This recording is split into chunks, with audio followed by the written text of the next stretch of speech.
Pada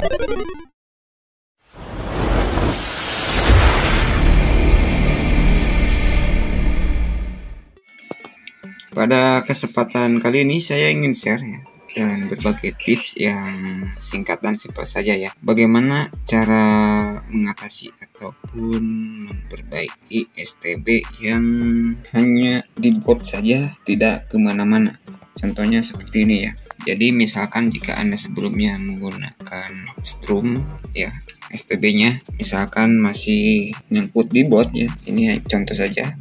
Masih nyangkut di boot, kemudian Anda juga sudah mencoba menggunakan charger HP ya seperti ini, tetapi masih nyangkut di boot ya, contohnya seperti ini, yaitu ini kemungkinan besar ya. Sebenarnya ada 3 faktor ya, sebenarnya bukan 3 faktor, tergantung sih. Yang pertama yaitu masalah suplai tegangan yang tidak mencukupi, kemudian bisa juga masalah proses ya, masalah proses di yang berhubungan antara chipset dan memori SPI ataupun memorinya. Bisa memorinya karena rusak firmware-nya ataupun mungkin hardware-nya, atau bisa juga di chipsetnya yang rusak. Tetapi tidak ada salahnya Anda mencoba terlebih dahulu untuk tips ini ya. Jadi misalkan STB Anda sudah ini ya, masuk ke kontak tapi hanya buat diam kayak gini, kemudian Anda juga sudah mencoba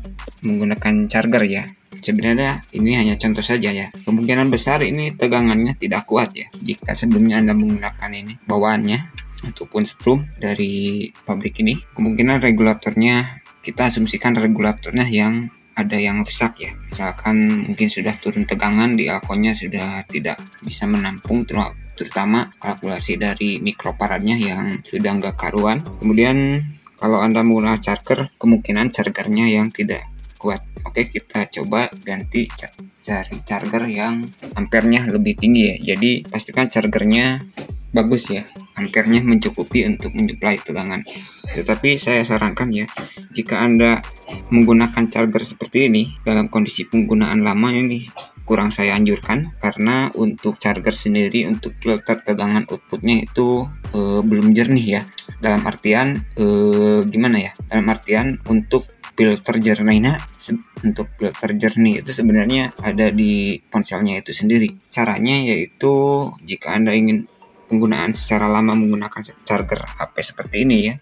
Jadi jika Anda ingin menggunakan charger HP untuk penggunaan lama, saya sarankan gunakan tambahan IC filter ataupun IC regulator seperti ini ya. Minimal ini gunakan yang 7805 ya.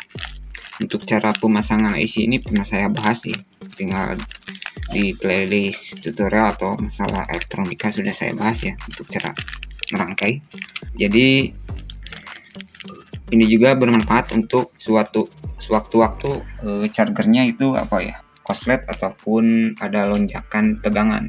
Kalau ada lonjakan tegangan ataupun korslet, nanti resikonya STB-nya benar-benar mati, terutama kalau matinya sampai chipset itu emang agak berabe juga sih sebenarnya. Jadi ini ya, kita coba ganti suplai tegangannya. Nah, di sini ada charger HP Pipo ya, yang ampernya lebih tinggi dari itu Samsung. Ini ada charger Pipo, kita coba ganti. Oke, kita masukkan terlebih dahulu. Nah, kita tunggu, ini masih bot. Oke, ini sudah jalan. Jadi suplai tegangan juga akan mempengaruhi untuk proses booting, sehingga istilah bot itu bot lock ya kalau di komputerisasi. Jadi menggunakan charger juga bisa bermanfaat untuk emang untuk ini, tetapi dalam penggunaan jangka panjang kurang saya sarankan sih. Lebih baik menggunakan bawaan pabrik atau servis untuk bagian regulatornya. Langkah selanjutnya adalah jika kebetulan Anda tidak memiliki komputer ataupun laptop ya, yaitu Anda juga, kita bisa, jika bot lock, kita bisa upgrade firmware ya, untuk mengganti ataupun istilahnya memperbaiki itu dengan bantuan flash disk ya. Saya asumsikan Anda memiliki ponsel Android ya. Jadi Anda bisa menggunakan flash disk, kemudian Anda bisa menggunakan OTG ya. Ini contohnya OTG untuk tipe C ya.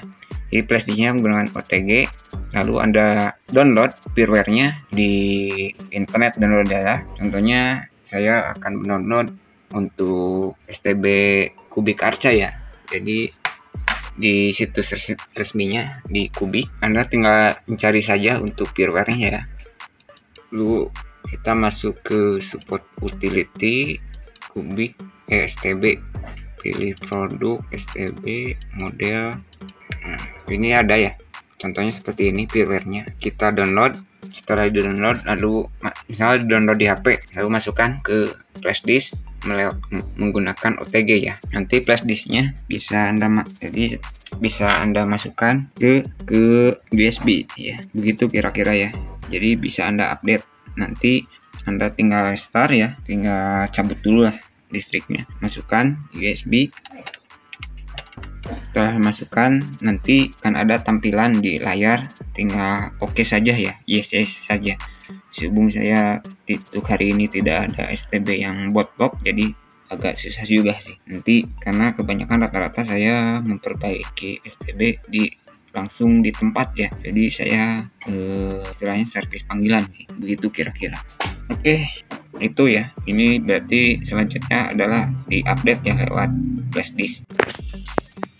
Dan apabila untuk tambahan saja, dan apabila masih proses bot dan tidak sembuh setelah coba ganti adaptor ataupun charger yang berbeda, yang ampernya lebih bagus, berarti butuh penanganan lebih lanjut ya, terutama pengecekan di hardware ataupun bisa di chipset ataupun di memori ya. Tapi kemungkinan besar rata-rata kerusakan di bootloop ini kemungkinan di bagian SPI ya, memori flashnya.